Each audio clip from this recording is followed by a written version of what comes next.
For the Life of the World is a production of the Yale Center for Faith and Culture. Visit us online at faith.yale.edu. This episode was made possible in part by the generous support of Blueprint 1543. For more information, visit blueprint1543.org. So usually people think of a telos as an endpoint. But what if we think of telos as a dynamic process that sustains a thriving trajectory for the individual and the world around them? The imago Dei, which is deeply and inherently relational and social. We image God by being our unique selves in unity. So there is the particularity of personhood and the relatedness with other persons, God, and all of creation. And so that was what the reciprocating self was, is how do I grow as a fully differentiated person in relationship, in increasing intimacy, increasing contribution with the world around me. To thrive then is to pursue that fullness of self in the context of intimacy and accountability and relationships, not just with those closest to me, that's essential, but also in contribution to the world beyond the self. How does our faith, how does our devotion fuel us to want to continue to reciprocate when life is hard, when there's a pandemic? We need something beyond ourselves, a power beyond ourselves, an orientation beyond ourselves to fuel that interrelatedness between our particularity and the greater good. This is For the Life of the World, a podcast about seeking and living a life worthy of our humanity. I'm Evan Rosa with the Yale Center for Faith and Culture. At the bedrock of our being as persons is relationality, our ability to be known, to be loved, and to know and love in return. But whoa. Wait a minute. What kind of claim is that? Is that theology or psychology? See, we're used to hearing that from the likes of the Jewish existential philosopher and theologian Martin Buber. He's well known for his suggestion that an intimate I-thou relationship is what makes for our conscious personhood. He says it'd be impossible to become an I, a self, without coming into direct contact with a you and seeing that you as a you. That's the dialogical relationship of encounter. But how interesting that research studies in developmental psychology find just the same thing. You can, for instance, turn to John Bowlby and the beginnings of attachment theory to find that this theological claim holds up once you start testing it with the tools of psychology. But more than holds up, the claim that relationality is fundamental to personhood starts to expand and develop nuance by examining the most universal by application in unique, particular circumstances. For instance, there's a famous psychological still face experiment that shows how central the reciprocal response of our earliest attachment figure, our mother or our father, how central that is for our mental health, even as babies, but throughout our entire lives. You can check the show notes for an excruciating video example of the still face experiment. But this is just one way that developmental psychology might offer some interesting tools for the purposes of theological reflection. And today, we're continuing a new series of episodes on For the Life of the World, all about bringing psychology to theology. We're exploring the tools of psychological sciences that might contribute to a deeper, greater, more nuanced theological understanding of the world. Last week, we introduced the series with a conversation between Miroslav Volf and experimental psychologist Justin Barrett.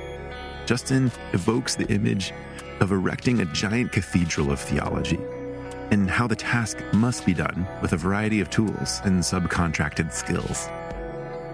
Well, whether theology is the grand architect of a cathedral of human knowledge or the benevolent and humble queen of the sciences, either way, we hope this series highlights the prospects of a science-engaged theology and how it might contribute to the most pressing matters for how to live lives worthy of our humanity. And my guest in this episode is Pamela Epstein-King. She's the Peter L. Benson Professor of Applied Developmental Science at Fuller School of Psychology and is Executive Director of the Thrive Center for Human Development. An ordained minister in the Presbyterian Church USA, her research is focused on the intersections of developmental and positive psychology, human thriving, and spirituality. In this episode, we discuss developmental psych as the observational study of human change and plasticity in the midst of a whole complex life. Talk about relational attachment for the sake of intimacy and exploration and ultimate purpose or meaning, the proper place of self-love, God's enabling and loving presence as the ultimate secure attachment figure, the importance of learning, gaining skills, and the pursuit of expertise, the prospects of regaining emotional regulation through healthy relationships. And we talk about the game-changing impact of deliberate psychological and spiritual practices to move us well beyond surviving to a life of thriving. Thanks for listening today. It is such a delight to have you on the show to talk about psychology and theological contexts. Thank you, Evan. I'm thrilled to be here. I wonder if we could get started by having you describe a little about your particular approach to psychology and theology, but on the psychological side, to explain what developmental psych is, how it has played an important role in your career and your outlook on thriving. Awesome. I got into psychology in a more serious way when I was studying theology, when I was doing my Master's of Divinity as preparation for ordination in the Presbyterian Church USA. And I found that my theology classes could not answer a lot of the questions that I had about God's purposes for humans, how people could grow more aligned with what God created them for. I have over time become most affiliated with developmental psychologists. So that is my particular slant on psychology. And by developmental psychology, what we mean is that we are looking at what changes occur and how changes occur within a person over time. And obviously, what happens within a person involves people around them. So a couple hallmark notes of developmental psychologists is that we are long on plasticity and how malleable the human species is, from our cells to our brains to our psychological capacities to relate, to acquire expertise, etc. So developmental psychologists, in my view, tend to be the more optimistic tribe of the psychologists. So we're always looking at how to optimize for change. And subsequently, another really important aspect of developmental psychology is understanding how an organism, often we're looking at persons, changes in the context of the environments they're in. So contemporary developmental scientists have a strong emphasis on systems and environment. So really interested in like role of the family, role of the school, community, macrosystemic beliefs, the economics, political climate. And this can even extend, which I leverage in my work, to people's perception of the transcendent. So we can actually acknowledge that an individual might have perceptions of interacting with a transcendent entity, God, the Holy Spirit, etc. So developmental psych has been a great academic playground, in a sense, for me to explore and adventure how people perceive their experience relating to God and what this whole enterprise of spirituality is. I wonder if you give us a few more examples about the applications of developmental psychology. Where do we see it most prominent in its cultural impact? I wonder if you can give us a few examples. Sure. Well, so developmental psychology is a very broad field because it covers the lifespan. So we're looking from womb to the tomb in terms of explaining people's both gains and losses over time from a psychological perspective. One of the newer iterations of developmental psychology is what we call applied developmental psychology. And because we're so interested in the systems and context people live, the emphasis of developmental psychology research has become more over time studying people in the complexities of their real life. So like experimental psychology and like RTCs all look for more eliminating factors and complexities, bringing people into a lab, priming them, or doing something, some kind of intervention, and then testing them pre and post. Where developmental psychology really aims to observe people in the midst of their complexities throughout their life. So One area of research that makes it into the broader public sphere is things like attachment theory. So that's looking originally more at infants, like how do infants grow in secure attachment? How do they develop trust, security in the world so that they can have intimacy and eventually explore? The whole realm of like interpersonal neurobiology is another great example of how do human relationships or practices of like mindfulness or various spiritual practices impact our brain, and how can we actually rewire our brain over time because of different practices or different types of relationships. Do you have a few either representative, famous, or favorite studies that you think really express developmental psych? And I'll start because this one shocked me when I first saw it, but the still face experiment. I remember seeing this and like it bringing me to tears to see the different impact of just a responsive face or the lack of a responsive face to a young child, and the chaos that can ensue from no response, no reciprocity. No, isn't that incredible? It really is so incredible. It blew my mind. Totally. Okay. So, since you asked that, I'll look at older end of the lifespan, because we often forget that developmental psychology includes adult development as well. And actually, of late, there's been a bit of a regeneration of trying to understand nuances in adult development, because so much of developmental psych looks at infancy, childhood, adolescence. Research that came out of the other end of the lifespan of more elder, mature years was done by Paul Baltes at the Max Planck Institute in Berlin, Germany. And through his work, identified what he calls the selection, optimization, and compensation theory. And what he found is that successful adults who exhibit wisdom, report more joy, higher levels of well-being, have actually leveraged their goals by being more selective about specific goals that they pick, optimizing to pursue them, and then compensating when they can't quite do it. So an example he gave of a concert pianist was professional pianist who performed all over the world, realized that as he was senescing, as he was aging, that he could not play as fast and as hard as he originally did. And that was something that he was known for, the vigor in which he played his pieces. And he also couldn't maintain as many pieces in his expertise, his repertoire. So he became more selective of which pieces he would optimize and really know well and perform. So he narrowed the amount of pieces that he would perform with. And then he had to practice extra harder. He had to optimize those pieces. And the way he used the compensation was that he learned to be recognized for having the variation of speed and all and depth of his playing. He would actually play the beginning part slower than he had previously, so that when he increased his speed, which wasn't quite the 0 to 60 that he used to do, but he went like -10 to 50. So it still came off as having the same experience of increase in drama. Sure. So I think for all of us, that is a wonderful, wonderful guidance of like how to live a meaningful life as we age or as our capacities are narrowed. It may not just be our age, but when there's other limitations, we can optimize and compensate. That's amazing.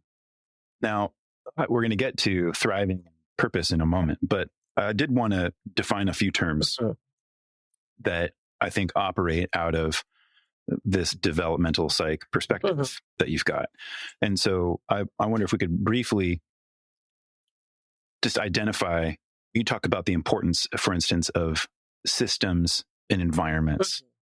And I know from reading Thriving with Stone Age Minds, which you significantly contributed to as a co-author, this differentiation between nature and niche.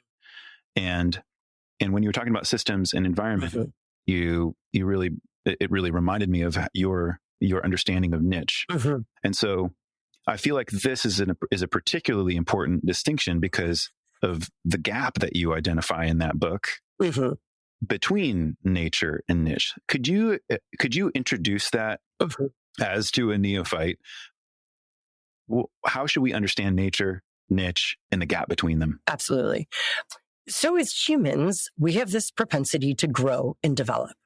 We also have observed over time that we also have a tendency to want to organize our minds and organize our lives around those. Mm-hmm. We also are born with a genetic inheritance, which is often what is referred to as our nature in psychological or scientific circles. Something that we have discovered more recently is that although we might be born with a set of genetics, that actually our environments influence how those genetics are expressed. So we might come with a genetic propensity towards certain diseases, certain qualities that will lend us towards certain dispositions. But whether it is the climate of the womb that we are in and the presence of toxins or hormones or other chemicals might influence how these genes are expressed. And I don't mean just might influence, but they actually do influence how they're expressed. So we can't even think of genetic nature as being fixed or static or predetermined. There is lots up for grabs when we come out of the womb as babies. So we come with a nature that is to be shaped over time through our interactions with the world around us, those intimate and near, like our caregivers, or those less proximal and more distal, like values in our system. So the human tendency is to want to improve things. And consequently, we live in what you might say from an evolutionary psychological perspective is a niche, which is the context, the little world, the environment that you grow up in. Now, our niches got really small during COVID when we were isolated at home. And then all of a sudden, our niches got huge because we discovered Zoom. And suddenly we were in touch with people around the world. So our niches took on many dimensions. But humans who have this propensity to grow and develop often fiddle with their niches. They change their niches. They try to optimize them. So a very easy example is we invented cars because that made getting places easier. Now, I live in Los Angeles, and in the 70s and the 80s, a horrible problem that resulted because humans were trying to bridge a gap in their niche of developing cars. We had pollution. So often what happens... And then, not to mention, the crazy climatological crisis that ends up following. Spoiler alert. Right. Hopefully not the ultimate spoiler alert, but exactly. Hopefully not. Right. Oh, there's still time. Right. And so we try... But that's also, it's interesting how, you say that we are niche constructors. Yes. Right. That we exhibit a kind of creativity over our niches. And yet you can see how that interaction can yield unintended consequences. And then we have to then respond again, and we have to be in a kind of reciprocity with the niche, right? Exactly. And that reciprocity is one of the fundamentals of developmental psychology, of that we interact with our systems, we have agency, we influence our systems, and the systems influence us. So as we try to make our niches better, improve our niches, there are always inadvertent negative consequences, as well as the hoped for positive consequences. So when you think about the problem of thriving today, you really beautifully and I think tragically depict what you might call a modern predicament, but perhaps it's just a broadly human predicament rather than annexing it to a particular age. But this problem of thriving that exists as a gap between our nature and our niche. Yes. I wonder if you can help us understand that problem by rephrasing a little bit. Now that we understand nature and niche, why is it a problem that there's a gap between them? There's either a problem or there's an opportunity. Yeah. Yeah. And I often like to think of it as an opportunity. But we do have this Yes. perpetual predicament that we attempt to optimize. And in doing so, we elaborate our system and often create complications. If we took it purely from an evolutionary, psychological perspective, thriving is minding the gap, using our minds to bridge the difference that we make. So now we are dealing with climate change. We are using our best minds, the best intellects around the world, to come together to figure out how to address this issue that we have created, ultimately in our attempts to solve other problems. So thriving, this challenge of thriving becomes perpetual. And what I think the opportunity becomes is it invites us to consider in what direction we want to push this gap, or in what direction we want to mind the gap. Because if we just are randomly optimizing and making life better, and there's no ethical consideration or no consideration of that law of reciprocity, then we will selfishly and optimize without considering the broader good and taking that into consideration. So the opportunity of thriving is, how do we optimize in a way that considers the broader good and not just ourselves?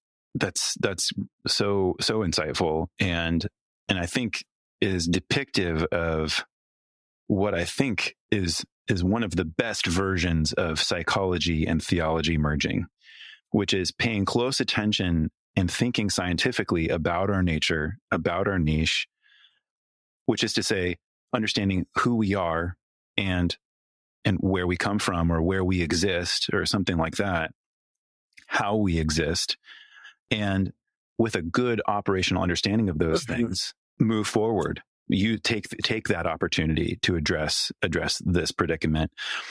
But as you rightly and so helpfully point out, we have to bring in some theological givens about especially what our nature is, but not just nature and niche as well, right? To understand ourselves as made in the image of God, and to understand the niche that we occupy as part of creation.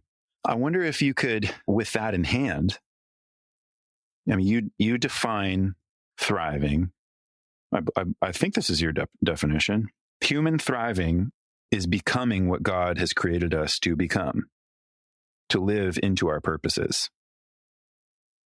And the word that really sticks out to me is becoming. It really speaks to the directionality of things. Absolutely. And I know that concept is just so central to you. Why that particular definition, and why directionality? Why becoming? So I love the verb becoming because it signals a few important things as a psychologist. It does infer going somewhere, some directionality, some growth, but it also infers that there is something there that is in the process of unfolding or growing more into fullness. And as people of faith, that's beautiful. We are very interested in the fullness of life we have in Christ. So that's one note we hit well as Christians. One note that not all of us here, those perhaps connected to the Yale Center for Faith and Culture, is the fullness of creation. And so for me in my work, is something that I have really drawn heavily on.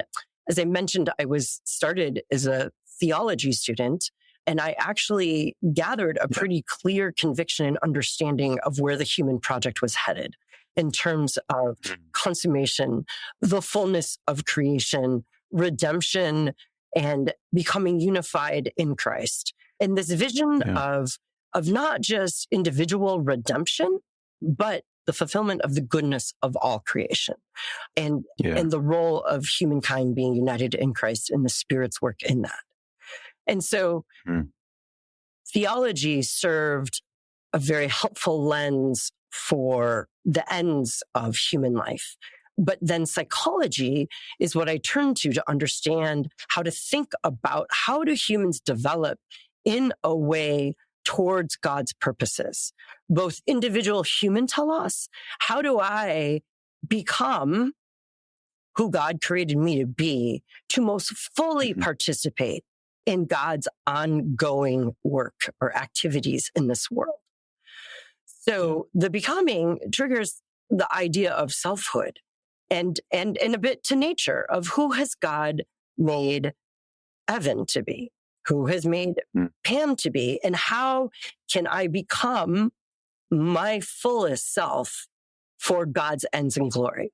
Not so I can become full of myself, but develop into the fullness of myself, my strengths, my gifts for God's purposes. I love the developmental base of this, though. It's directed, it has a trajectory, it has a movement through one's life. And describing thriving not as a state, but a process. Yes. It just hit me in a moment. And I've thought about this for plenty of time over my life, but the way you described it, suddenly I saw how lifespan really does contribute and the developmental trajectory that each of us are on. Absolutely. And it's interesting because I think as faith often gets worked out, I'll say Christian faith, we often downplay the role of self. We are to sacrifice ourselves. I remember being told at Urbana, the missions conference in the late 80s, the cross is the sign of Christianity, not an eye. And people should see Jesus, not you. And amen to that. But I've come to realize over time, people will see Jesus more fully if I can be me fully. Yeah. So the end is to point to Christ, but there is a process of becoming and embracing who God has made us, the fearfully and wonderfully made creation that we all are, but for a greater ends and purpose. Yeah. One of my friends that studies humility I recently quizzed him on something to this effect that, like it seems as though a love of self and seeking the good for oneself is baked in, for instance, to the love commands. Absolutely. Right? It is. Loving one's neighbor as oneself. And he replied with, in order to give away oneself, you have to have a self to give. Absolutely. You have to. And the more of oneself that one healthfully cultivates and properly loves and properly regards, the more effectively one can love, can give, can sacrifice in the best of ways. Absolutely. So, when I think of Romans 12, 1 and 2, the call to offer our lives as living sacrifices, holy and pleasing to God, we have to have a life to offer. Yeah, living. We have to keep living.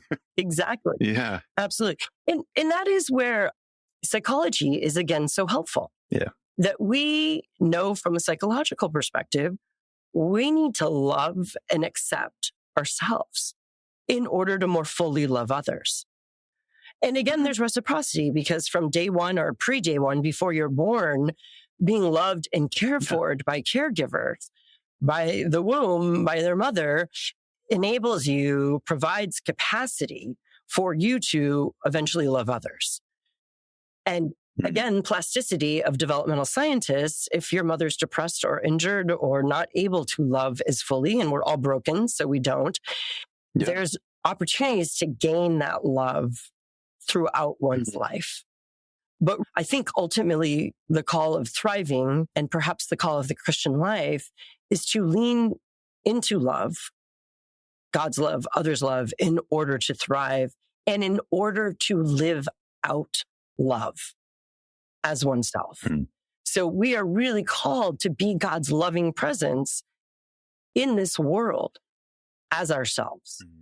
And how, when you consider your vocation, your parenting, your friending, your leading in whatever ways you're serving as being God's loving presence, that not only sanctifies all those nooks and crannies of your life, but it also really sanctifies who you are in the fullness or who you're becoming in the fullness of yourself in order to do that work.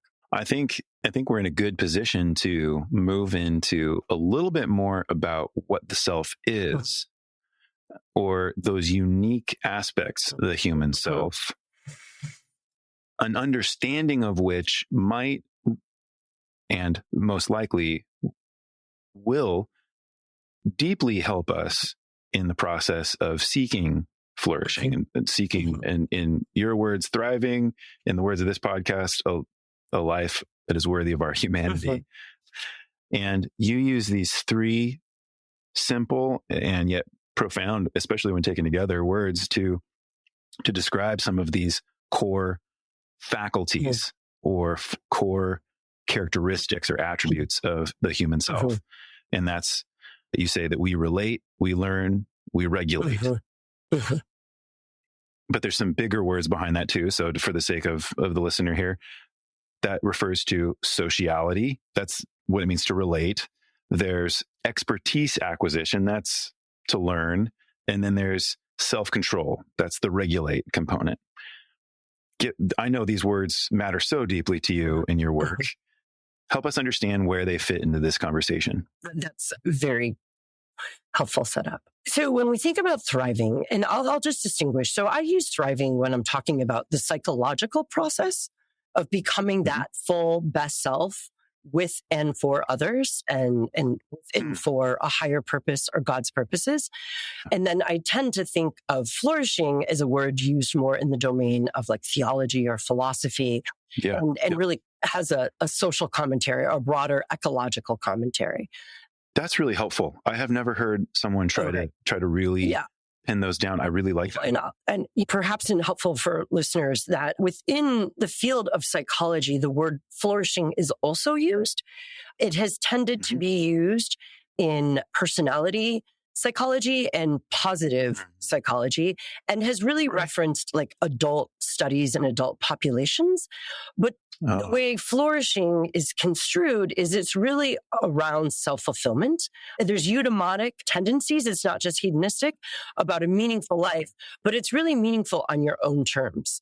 And so thriving has a developmental flair of the process and the changes over time. And also part of the thriving process, or a thriving outcome or indicator of thriving, is contributing beyond the self.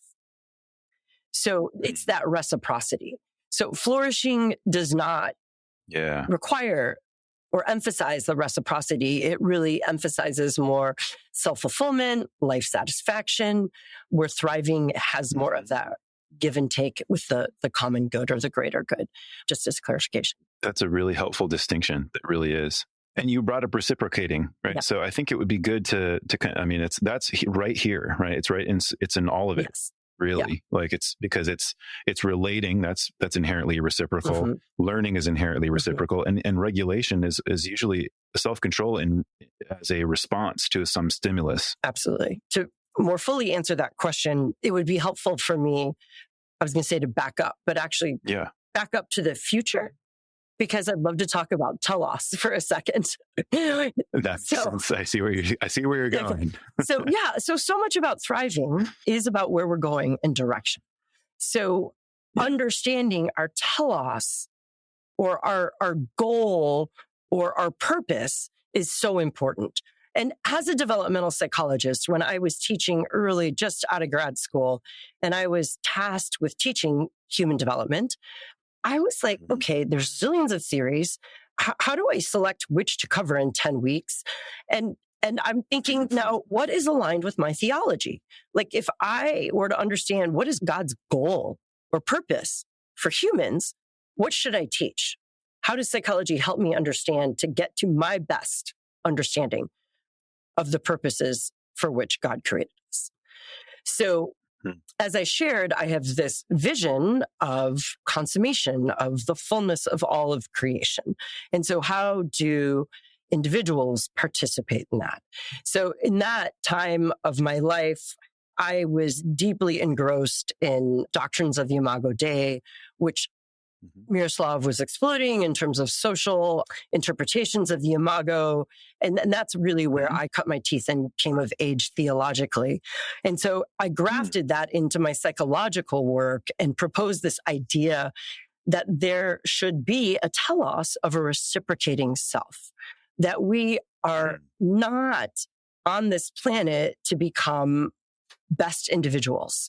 And most psychological theory is about how do I become the best optimal self or the most pleasured self? Or even like Bowlby's attachment theory, interdependence is a mean towards independence.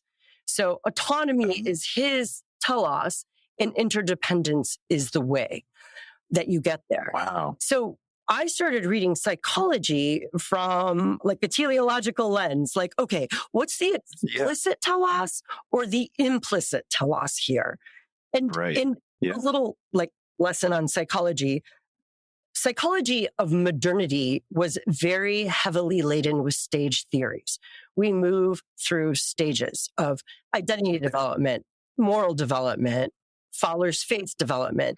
And so there's a clear telos of what's that final stage and what are we progressing towards. Mm-hmm. But there was a whole systems revolution that really took over the dominance of linear theory to say, no, life is a series of cycles and it's all about adapting and regulating in these systems. So the notion of telos actually got really thrown out of psychology for a long, long time. Interesting. And so I argued that no, actually, we can have a telos that is not static. Right. So usually people think of a telos as an endpoint. Yeah. But what if we think of telos as a dynamic process that sustains a thriving trajectory for the individual and the world around them? That's beautiful. That's good. That's really good. I think it might be one of my singular most important contributions in psychology. Well done. Well done. But that was driven by this idea of the imago Dei, which is deeply and inherently relational and social, that we image God by being our unique selves in unity. Right. So there is the particularity of personhood and the relatedness with other persons, God, and all of creation. And so that was what the reference to the reciprocating self was, is how do I grow as a fully differentiated person in relationship and increasing intimacy, increasing contribution with the world around me. Mm-hmm. And so to thrive then is to pursue that fullness of self in the context of intimacy and accountability and relationships, not just with those, my people, those closest to me, that's essential, but also in contribution to the world beyond the self. And then lastly, what are the ethics and the spirituality and faith that we need to both guide that relationship of what is working and what is not, but the spirituality of fueling it, of how does our spiritual commitments, how does our faith, how does our devotion fuel us to want to continue to reciprocate when life is hard, when there's a pandemic. We need something beyond ourselves, a power beyond ourselves, an orientation beyond ourselves to fuel that interrelatedness between our particularity and the greater good. And so as Christians, we think about the image of God, it's very easy to land in Colossians, like that Jesus Christ is the perfect image of God, or the perfect image of God is in Christ. So like, we're all like, yeah, I'm on the team. I want to become more like Jesus. Like we're all wanting to become more like Jesus. We got the bracelets, we're reading scripture. We want to have character. These days, we're really into virtue. We want to have the virtues of Christ. We want to heal like Jesus. We sometimes want to turn over temple tables like Jesus. We want to be like Jesus. But the thriving call, that part of that, the particularity of the Trinity, the unique roles of each person of the Trinity, we are called to become like Jesus as ourselves.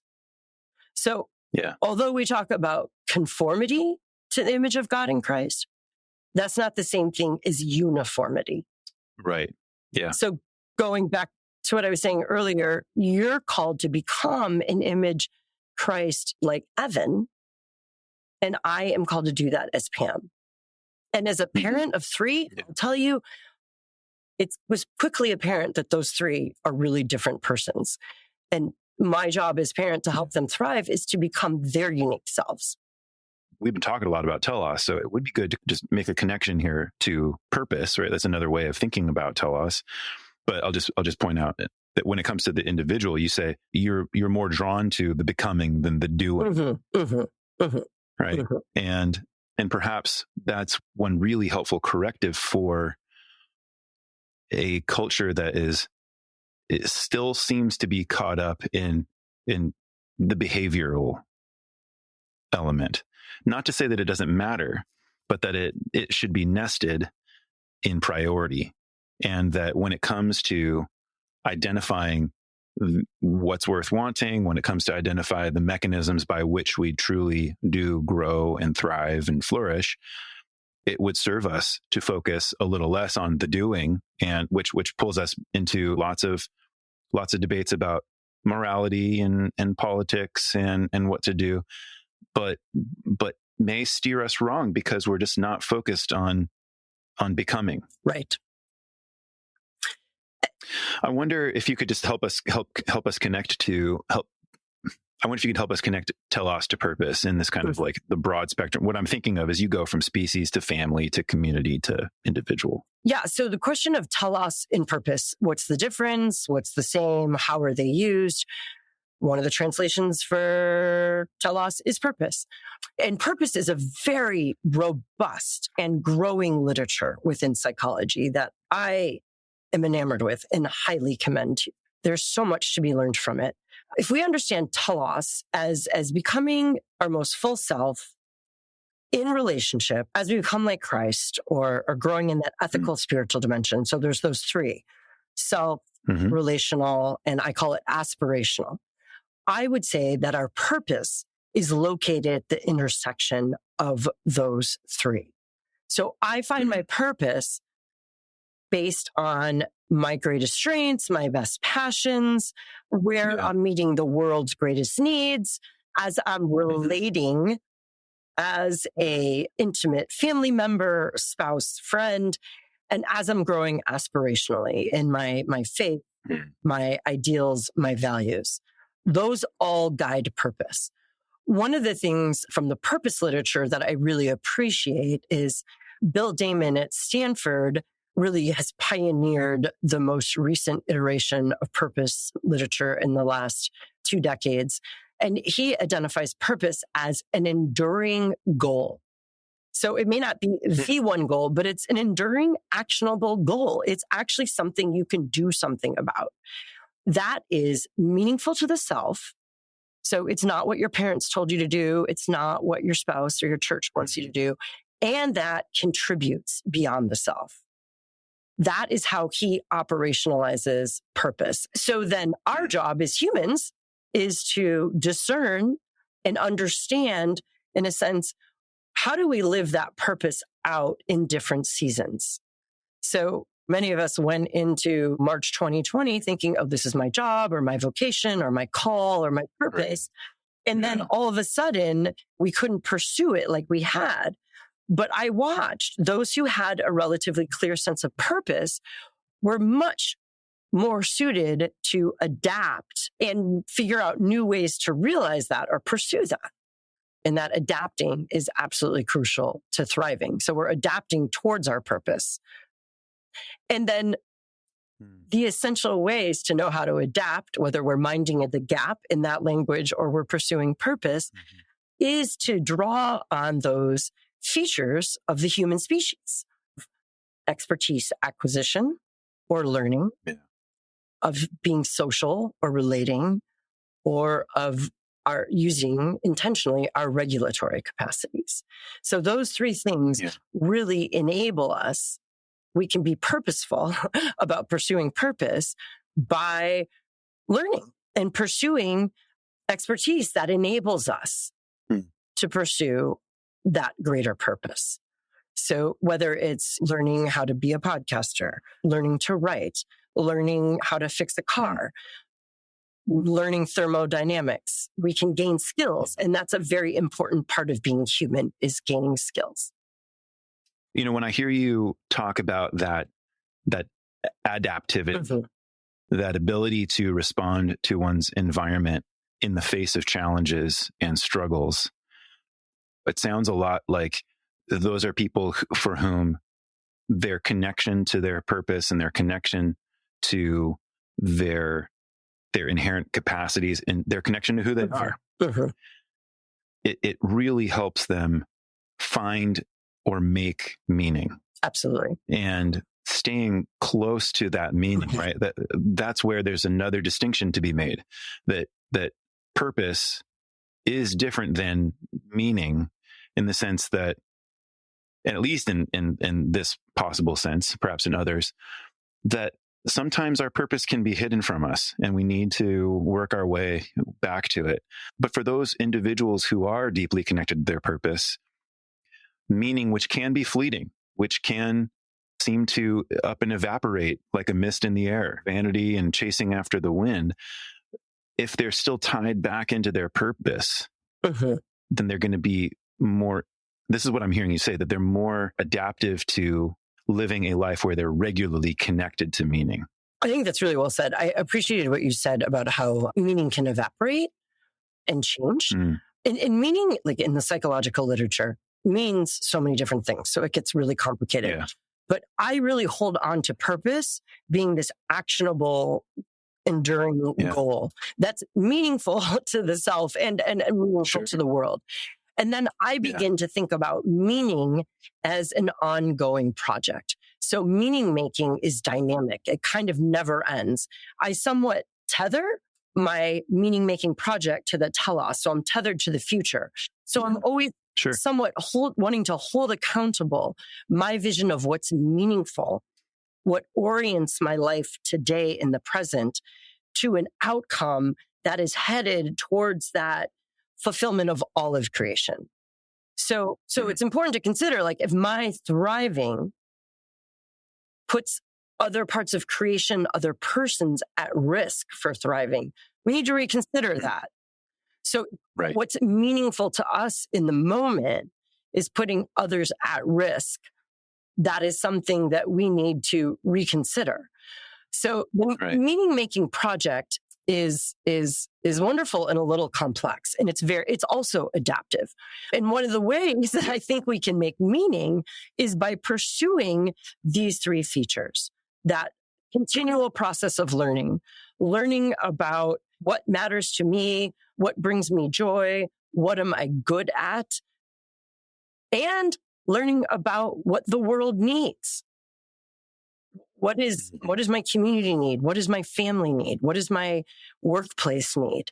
It's not just about me. It's thriving is a we thing. So the learning is both internal to the self and external to the self.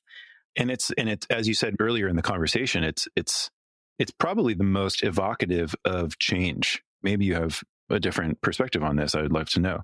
But with respect to changing and improvement and that becoming, it really does. It is evokes in me this just learning, and whether that's construed as expertise acquisition learning, or just encountering more of the world.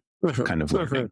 So I think, like, learning, or at least expertise acquisition, when it's framed in that way, has the most interface with context. So it's most susceptible to historical changes, shifts in the environment, opportunities, challenges, etc. Yeah, even science and scientific theory. Absolutely. Yep. Another important part of learning that particularly contributes to meaning making, which is more durable, is learning about our narrative and understanding our narrative. So constructing our personal, like, narrative identity, a la Dan McAdams, if that's meaningful, is an ongoing process. So we understand our narrative identity as this evolving story we tell about ourselves. So how does my family, I'm a descendant of the Epsteins and the Gateliuses, how does that inform who I understand myself? I'm from the Midwest. I now live in Southern California. I'm a person of the pandemic. That will be part of my narrative. I am married to Brad King.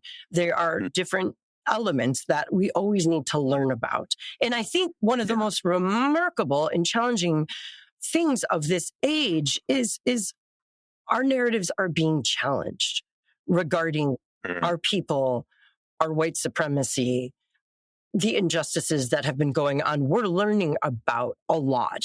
Many of us thought we maybe knew, and we're learning new perspectives. And so this learning is just an ongoing journey, but how that impacts not just our expertise and our competencies and what we can be paid for, but how it informs who we are and how we see ourselves in the world is really important. Yeah, I read it now that you say that as a kind of agency acquisition as well. Mm-hmm. Mm-hmm. Absolutely. The process of undergoing an experience of observing and then learning, Mm-hmm. Mm-hmm. taking on a skill, taking on some form of knowledge, that is really this beautiful expression of our agency. Absolutely. And we get dopamine hits out of it. Yeah. And then that feels good. Fuels us. So like you master something. It's like, whoa, that was great. I checked something off my sticky note for the day and I'm dopamine hits. Like it fuels you to keep going. So learning, novelty, new mastery is all good for your brain and motivates us. But it means nothing if it's not done in the context of relationships. So that sociality, that relational piece is so inherent to who we are as humans. Sometimes when I talk about that, telos is the individual, relational, and aspirational. I will talk about our goals, which has to do with the self and a lot of that expertise acquisition. Our roles, who we are related to, and our contribution, our intimacy and accountability in those, and then our soul. Whether you believe in the essence of a soul or not, that's a different discussion. Yeah. But just meaning what is most meaningful and those aspirations and ideals that we hold deeply.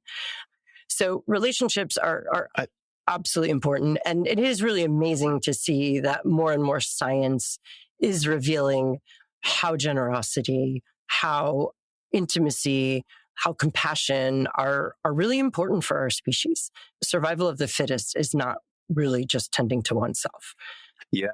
And I think to just prop up again the importance of reciprocity through the lifespan and relationality through the lifespan, the sociality element here, to me, it's most expressive of that word reciprocal. And I just keep coming back to how important this reciprocity is, that it speaks to that deep relational core that all of the cosmos rests in that elemental center of the divine perichoresis, or this divine dance, right? Absolutely. And that reciprocity, the science, I mean, it's really instructive to me that you have early attachment theory that still is aiming at individuality or independence. That somehow that maturity, that the mature, healthy human being is one who is autonomous and independent. And I think that scares the bleep out of me. And I would like, what's most important to me as I get older is continuing to get back in touch with reciprocity, as I raise my own children, as I think about the way I was raised, and the importance of relating. I mean, it really is just encountering God in the other. It has become a really orienting center for me in terms of what that purpose is. Yeah, I think I can get really down on autonomy. I think if we hold on to agency as an important element of autonomy, I like that. Yeah. But I really hope one of the silver linings of the last 2 years is almost the fundamental rejection of individuality. It feels like a worldview of holism and interconnectedness. We just have to see and understand, live and breathe that we are interconnected. Climate change, we cannot ignore creation. Resources are not unlimited. Everyone on the planet went through the pandemic. We are all human that way. And I hope it was a slap in the face or an invitation to realize our common humanity and to live in a way that finds joy in elevating all of humanity, not just my own gain. Yeah. And this is where I get really excited about meaning making, in that some of the most exciting brain research that I see coming out, especially in neuropsychology or neuroscience, is demonstrating how malleable our brains are and how much they can change through intentional practices. So the work of Mary Helen and Mordino Yang at USC is really showing how much making meaning can change our brains. But she has research showing that when adolescents are in the process of making meaning, which has to do with abstract thinking, simultaneous to like transcendent or moral emotions, these beliefs tend to become internalized as salient and part of one's like narrative identity. It actually motivate, inform my values, my goals, my purposes, my actions.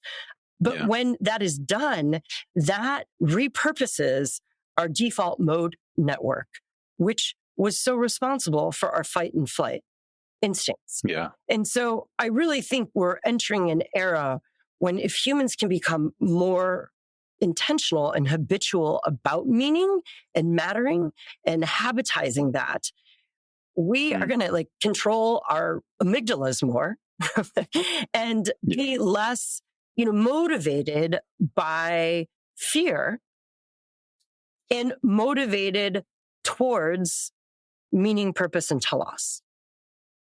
And so for me, a really important distinction between like a survival mindset, which is based on motivated by fear, and a thriving mindset is not motivated by fear, but is motivated towards purpose or telos. I think that regulation bit, it connects with me personally. The ability to regulate our response to the stimuli that we encounter, whether they are challenging or true, or beautiful opportunities or struggles or whatever. That becomes one of those core ways that we enable ourselves to live in deeper reciprocity. It's one of those ways that we enable ourselves to grow and learn. And I think this is the way you were articulating that helps me to see the interplay between especially these three. And of course, there are these other important factors of these big three, the way they dance together, the way they work in the becoming process. And it seems to go both ways, that even the very ability to regulate is in part dependent on the sociality and the reciprocal nature of how we attach in the first place. If I am born in a drug addicted womb to a parent who can't, gives me that still face, cannot attune to me, cannot be connected, I am not growing up with regulating capacities in a very easy way. I'm going to have to work really hard at some point with someone. Regulation, we gain capacities and regulations through relationships. That's like my one gripe with the mindfulness movement. Like it's often cast as though it's just up to you to do these practices, which is great. You can do that on your end, but ultimately there needs to be relational regulation as well. So we learn to regulate through relationships, and we reciprocate and deepen our relationships through regulation is so important. And I kind of wonder if increasing divides between haves and have-nots are going to be people who have more deliberate mental practices. So whether they're spiritual practices, a la reading sacred text, prayers, mindfulness, more meditation, attention expanding, but the more capacities one has to regulate, to either be patient and not pursue the goal, or to have grit and pursue the goal, or engage with people or not. Regulation plays out in so many ways. The more intentional we can be about that, the more opportunities we will have to thrive in the ways that I'm talking about. So I think psychological practices, spiritual practices, increasing our capacity to regulate, whether it's our attention, our emotions, or our goals, is really important. And I know as a parent, that's one thing that a soft skill, so to speak, in that language that I really try to nurture and encourage to varying degrees of success in my own kids. I wonder how you would speak to encountering the skeptic, encountering the person who is still on the fence about whether psychology really can help in one's spiritual life. I wonder if you would speak to some of your experience in thinking and writing and living through all of this stuff. What would your encouragement be to someone who is really on the fence about the value of psychology to theology? two thoughts that come to mind. My experience, I will say this humbly, is often humility. My experience is that sometimes persons of faith, especially if they are professionals in that realm, whether clergy or theologians, etc., often feel like theology is like the highest discipline or philosophy. So social sciences are lesser than. And social sciences aren't designed to address like ultimate ends and things that some of the other ontologically differently oriented disciplines are. But holds a different place. I would say to God that God gave us science. God gave us psychology as a tool that can enable us to thrive and become the best person that we can be to further God's work. And why not use that tool? That there's much that we can learn. We can augment even our Christian practices in slight ways that enable us to thrive more effectively, that remind us the importance not just of our goals in serving God like so many Christians do, but our roles. And that part of our call by God is to be known, to be loved, to love others. But we often forget that. And I think it's important to address in the conversation around thriving the role of suffering and loss. That is part of the thriving process. It is a journey through the ups and downs of life. And so I often find people can be jaded by anything around flourishing and thriving because it sounds Pollyannic and not in touch with real life. But the thriving that I'm talking about involves all that vulnerability that Brené Brown will talk about. It involves being real to loss. It involves being real to complex and hard relationships. It involves seeing the face of God, as you were saying, in people that you can't stand or that drive you crazy.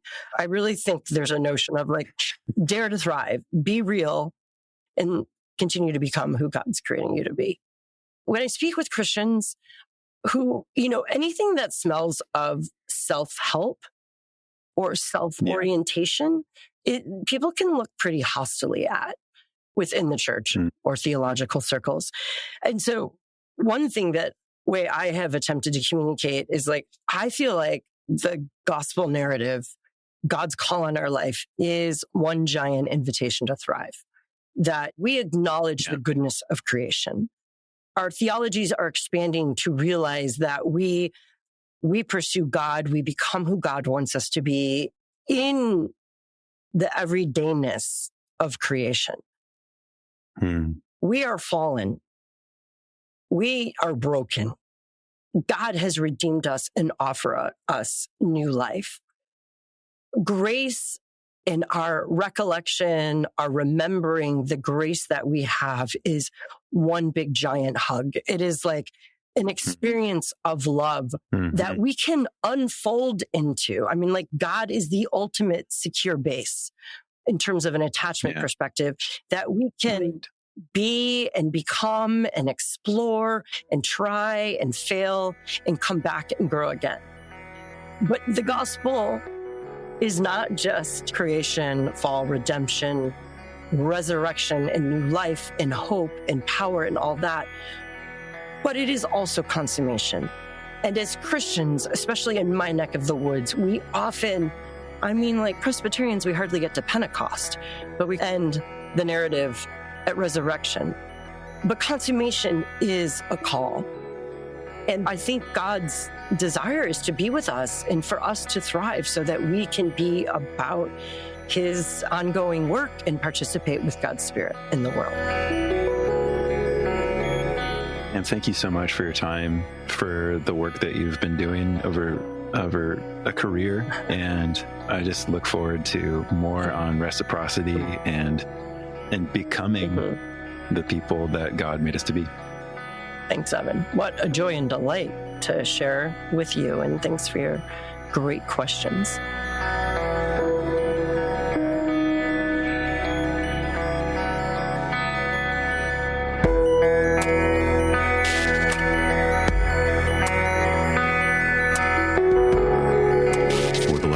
Is a production of the Yale Center for Faith and Culture at Yale Divinity School. This episode featured developmental psychologist Pamela Epstein-King, production assistance by Kaylin Yun and Macy Bridge. I'm Evan Rosa, and I edit and produce the show. Special thanks to Pam King, Jill Westbrook, and Lauren Kim at the Thrive Center for Human Development, as well as Justin Barrett and our friends at Blueprint 1543. For more information, visit us online at faith.yale.edu, where you can find past episodes, articles, books, and other educational resources that help people envision and pursue lives worthy of our humanity. Now, it's the end of the show. What to do now? Well, 3 things come to my mind. First, subscribe on your favorite podcast app. 2, check out our big backlog of episodes. There's a lot there. And 3, share your honest thoughts in a rating, a review, or a social post. You can tag us on Twitter or just share an episode and your reactions. Again, thanks for listening, friends. We'll be back with more soon.